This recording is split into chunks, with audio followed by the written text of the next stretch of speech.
In the 1990s, following the new direction in China's policies, business opportunities could be found anywhere. With all his possessions confiscated from previous imprisonment, Miles had to start from scratch. His first gig involved carrying fuel savers by train from Beijing to Harbin, a job not for the faint-hearted. But it paid off. With the earnings and some new friends, he moved his family to Chengzhou. There, he co-founded a wooden furniture factory. During this period, Miles met Mr. He, who was introduced by his cellmate in Xingfang Detention Center. Mr. He, a friend and mentor, is a seasoned Beijinger, much older than Miles, and comes from a family with a strong scholarly background. Mr. He was profoundly inspired by Miles's spirit and firmly believes that he is destined to make a significant impact.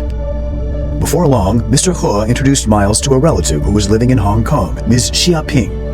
A successful businesswoman herself, Ms. Xia believed Miles had a strong intuition about real estate and high-end hotels. Ms. Xia Ping arrived in Chengzhou and invested in Miles's venture, the Yuda Hotel, marking Hunan Province's first five-star hotel when Miles was only in his 20s. The Yuda Hotel soared to unprecedented success, marking a significant milestone in Miles's life. It transformed from a mere hotel into a landmark in Zhengzhou and across the Hunan Province. Along this path of success, as Miles expanded his network and met numerous businessmen and politicians, he never forgot the vow he made in front of his brother's urn. In 1998, Miles and his family moved to Beijing. By then, Miles had risen to become a wealthy magnate, owning multiple homes in the most exclusive parts of Beijing, driving the finest cars, and wearing the most luxurious clothes.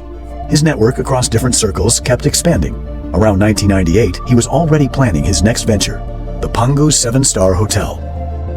Foreseeing that Beijing would have the opportunity to host the 2008 Olympic Games, Miles bought a piece of deserted land covered in weeds and situated far from the city center in a village that was soon to become the Olympic Village for the Games. Just as Miles had suspected, in 2001, Beijing secured the chance to host the upcoming Olympic Games. The Games of the 29 Olympiad in 2008 are awarded to the city of Beijing.